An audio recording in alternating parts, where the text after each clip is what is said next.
Selamat pagi Bapak Ibu dan saudara-saudara sekalian. Kita berjumpa pula pada hari ini, hari Senin tanggal 29 April 2024 dalam acara Doa Pagi GKI Samanhudi. Mari sebelum kita memulai, kita berdoa. Tuhan Bapa yang di surga, kami sungguh bersyukur atas kasih anugerah Tuhan. Memberi kesempatan pula kami pada pagi hari ini untuk kami datang kepada Tuhan, untuk kami boleh disapa oleh firman Tuhan. Ya Bapa, kami bersyukur atas kasih dan anugerah-Mu yang terus-menerus memimpin dan memeliharakan hidup ini. Ajar kami pula pada hari ini boleh memulainya dengan mendengar akan firman-Mu. Bersabdalah ya Tuhan, untuk kami boleh mengerti, untuk kami boleh mendengar, dan Roh Kudus akan memimpin kami untuk dapat melaksanakan firman-Mu itu. Terpujilah nama Tuhan, hanya di dalam nama Tuhan Yesus kami berdoa dan bersyukur. Amin. Bacaan kita pada pagi hari ini diambil dari Galatia 5 ayat 16 sampai ke 26. Galatia 5 ayat 16 sampai ke 26. Saya bacakan. Maksudku, hiduplah oleh roh, dan kamu tidak akan menuruti keinginan daging. Sebab keinginan daging berlawanan dengan keinginan roh, dan keinginan roh berlawanan dengan keinginan daging. Karena keduanya bertentangan, sehingga kamu tidak melakukan apa yang kamu kehendaki. Namun jikalau kamu memberi dirimu dipimpin oleh roh, kamu tidak hidup di bawah hukum Taurat. Perbuatan daging telah nyata, yaitu percabulan, kecemaran, hawa nafsu, penyembahan berhala, sihir, perseteruan, perselisihan, iri hati, kemarahan, kepentingan diri sendiri, percekcokan, perpecahan, kedengkian, dan bermabuk-mabukan, pesta pora, dan sebagainya. Terhadap semuanya itu kuperingatkan kamu, seperti yang telah kulakukan dahulu, bahwa siapa saja yang melakukan hal-hal demikian tidak akan mendapat bagian dalam kerajaan Allah. Namun buah roh ialah kasih, sukacita, damai sejahtera, kesabaran, kemurahan, kebaikan, kesetiaan, kelemah lembutan, dan penguasaan diri. Tidak ada hukum yang menentang hal-hal ini. Mereka yang menjadi milik Kristus Yesus telah menyalibkan daging dengan segala hawa nafsu dan keinginannya. Jikalau kita hidup oleh roh, baiklah hidup kita juga dipimpin oleh roh. Dan janganlah kita gila hormat, janganlah kita saling menantang dan saling mendengki. Tema kita pada pagi hari ini, hidup untuk makan. Bapak, Ibu, dan saudara-saudara sekalian, ada sebuah pertanyaan dasar. Apakah hidup untuk makan atau makan untuk hidup? Pertanyaan yang sangat dasar, tapi mungkin seringkali tidak kita pikirkan karena setiap hari kita makan. Lalu, mengapa kita makan? Kita makan supaya kita hidup. Sejak penciptaan manusia, dari Kejadian 1 ayat ke-29, bahwa Tuhan menciptakan manusia. Kemudian Tuhan berfirman, "Aku akan memberikan kepadamu segala tumbuhan yang menghasilkan biji di seluruh muka bumi, dan segala pohon yang buahnya berbiji. Itu semua menjadi makananmu." Tuhan sudah menciptakan manusia begitu baik dan sempurna. Dia sudah mempersiapkan manusia hidup karena mendapat makanan. Dia juga sudah menyediakan makanan. Lalu ciptaan yang sempurna ini juga dilengkapi dengan hawa nafsu makan. Dilengkapi juga dengan kenikmatan untuk makan. Sehingga manusia ingin makan, manusia mau makan, manusia mau melanjutkan hidupnya karena makan. Tapi sejak kejatuhan manusia dalam dosa, maka ciptaan yang baik ini telah hancur. Dosa mulai merusak segalanya. Ciptaan yang begitu indah ternyata telah berubah. Tadinya manusia mempunyai nafsu makan, mempunyai kenikmatan pada waktu makan. Tapi akhirnya manusia telah berubah. Berubah karena manusia mempunyai keinginan yang berlebih-lebihan. Nafsu makan yang menjadi menguasai manusia. Sehingga manusia tidak dapat menguasai dirinya. Keinginan makan itu telah menguasai manusia sehingga manusia mencari kenikmatan lebih daripada seharusnya. Manusia tidak lagi memperhatikan apa akibat-akibat buruk untuk mencari kenikmatan itu, karena hawa nafsu sudah menguasainya dan sudah menjajah manusia. Maka sejak kejatuhan manusia di dalam dosa, manusia telah kehilangan semua yang baik, sehingga makan pun manusia sekarang tidak bisa menguasai kedagingannya. Kalau kita suka emping misalkan, maka emping setoples kita habisin.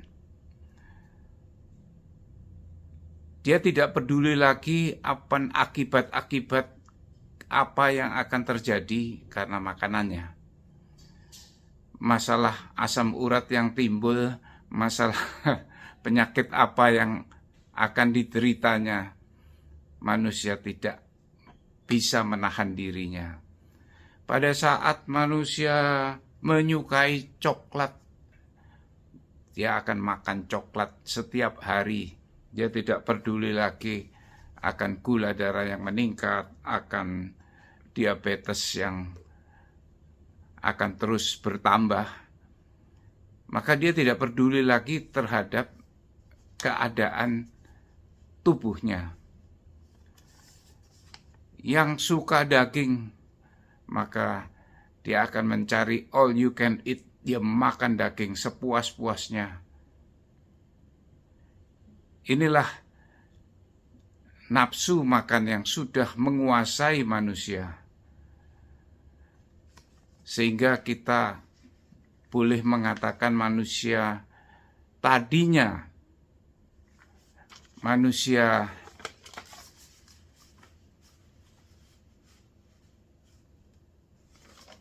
makan secukupnya untuk hidupnya. Kini manusia berubah, hidup untuk makan, bukan makan untuk hidup. Manusia tidak menguasai dirinya lagi. Kemabukan dan pesta pora menjadi sebuah contoh yang nyata bahwa tindakan seorang yang terjerat dalam hawa nafsu akan makanan. Banyak orang Kristen yang tidak merasa bahwa makan itu ada hubungannya dengan imannya. Padahal di dalam kita beriman, harusnya seluruh hidup kita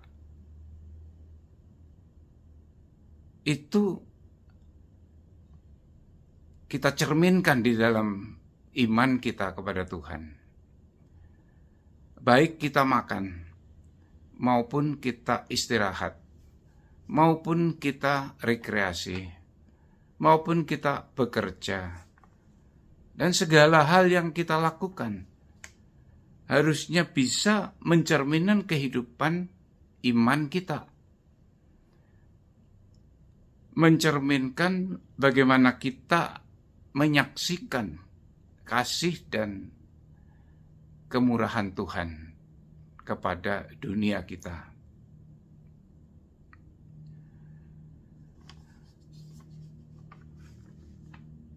Lalu pada saat ini kita kalau memikirkan mengenai pangan, sebenarnya sudah terjadi krisis pangan di dunia ini.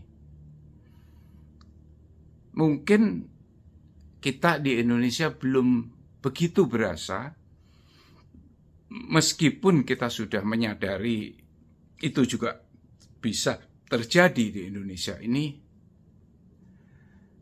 Yang terjadi di dunia ini sudah ada 48 negara dengan 238 juta orang yang menghadapi kerawanan pangan akut tingkat tinggi. Coba kita bayangkan betapa beratnya. Mengapa sebab-sebab terjadinya krisis pangan? Kita tahu ada bencana alam, kita tahu ada peperangan, kita tahu ada proteksi-proteksi negara-negara tertentu. Kita tahu ada masalah-masalah ekonomi. Juga masalah-masalah harga pupuk yang terus meningkat. Sehingga banyak terjadi kerawanan pangan di dunia ini. Lalu bagaimana dengan di Indonesia? Mau tidak mau juga harus tersangkut. Kita tidak mungkin kita terpisah dengan negara-negara lain. Mau tak mau, Indonesia juga mengalami masalah-masalah pangan karena terdampak karena masalah peperangan, terdampak karena masalah transportasi dan distribusi makanan yang mungkin harus berputar-putar untuk transportasi lebih aman. mungkin masalah harga minyak dunia yang terus meningkat. Masalah harga pupuk tadi juga tinggi.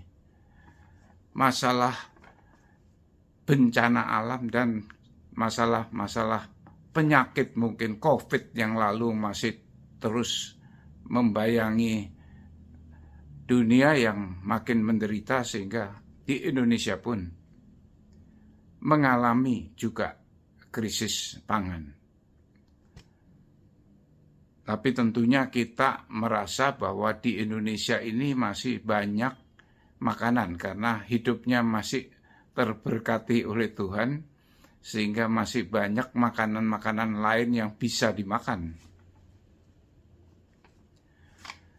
Namun ada satu hal yang ironis, yang aneh sebenarnya.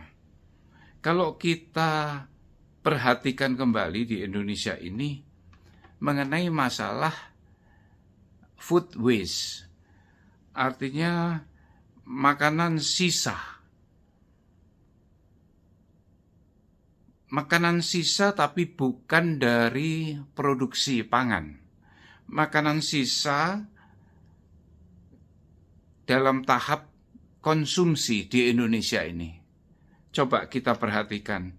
Makanan sisa itu mencapai 19 juta ton setahun. 19 juta ton setahun. Dan di sini 80% berasal dari rumah tangga. Coba kita bayangkan, ternyata memang ada begitu banyak food waste, yang sisa-sisa makanan yang berlebihan, 80% berasal dari rumah tangga. Dan 44% food waste merupakan sisa makanan yang layak makan. Coba bayangkan, 44% sisa makanan yang layak makan. Disinilah peran kita yang harusnya sadar. Dunia kekurangan, dunia krisis pangan. Tapi di Indonesia masih bisa mempunyai sisa-sisa makanan yang begitu banyaknya, 19 juta ton per tahun. Bagaimana peran orang Kristen dalam hal ini? Apakah kita juga sama berpesta pora? Kita sama juga tidak bisa mengekang nafsu kita untuk makan. Kita merasa bahwa kita bisa membayar, kita bisa makan, kita bisa berlebihan, malah suka berpikir bahwa kalau makanan pas-pas itu pelit. Makanan harus berlebihan. Nah, inilah hal yang salah yang kita terima sebagai gengsi kita kepada teman-teman kita. Maka sebagai orang Kristen, tentunya di sini peran kita, bagaimana kita menahan diri untuk tidak menghambur-hamburkan makanan. Menahan diri untuk tidak makan berlebihan tapi makan secukupnya. Bagaimana kita membagikan keuangan kita pada mereka yang membutuhkan makanan. Dalam doa yang diajarkan oleh Tuhan Yesus, doa Bapa kami, berikan kepada kami pada hari ini makanan kami yang secukupnya.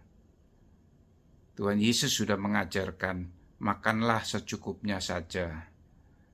Tapi ini yang seringkali kita lakukan, bahwa dosa telah membuat hawa nafsu menguasai kita dan kita terbelenggu oleh nafsu makan kita.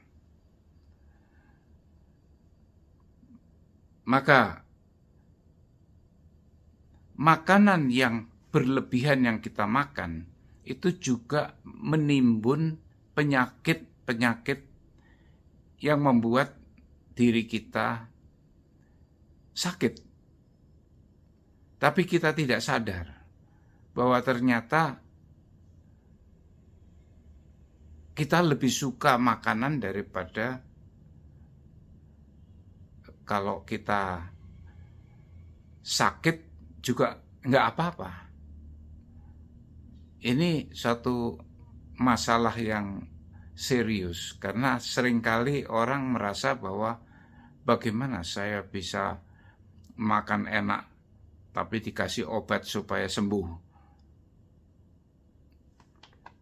Ada satu hal yang mari kita renungkan. Dunia ini sebenarnya tidak kekurangan pangan. Dunia ini cukup memberikan pangan pada orang seluruh dunia. Tapi dunia ini tidak cukup memberi makan kepada satu orang manusia yang serakah. Amin.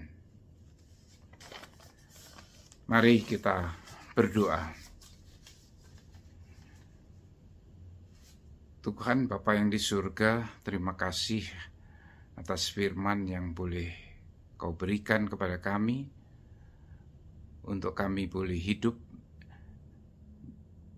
dengan bertanggung jawab kepada Tuhan, untuk kami boleh hidup dengan menguasai diri kami. Tolonglah mampukan kami untuk mengendalikan diri dan menahan nafsu kami. Tuhan, Engkaulah yang memimpin kami di jalan yang benar. Kami boleh mengingat orang lain yang di dalam kekurangan,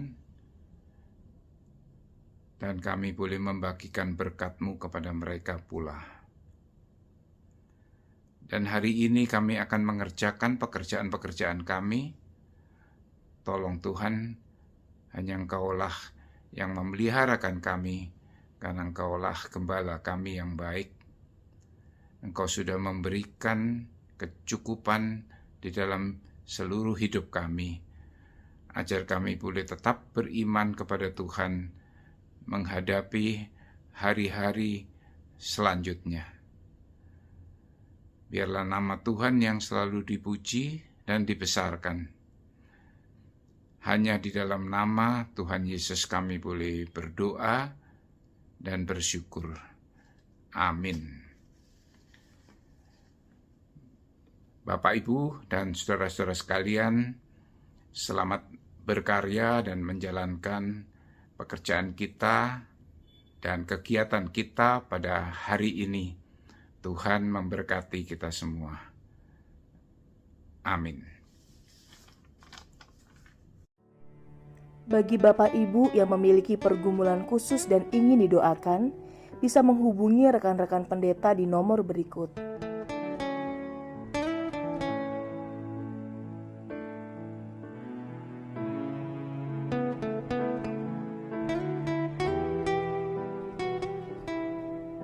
Tuhan Yesus memberkati.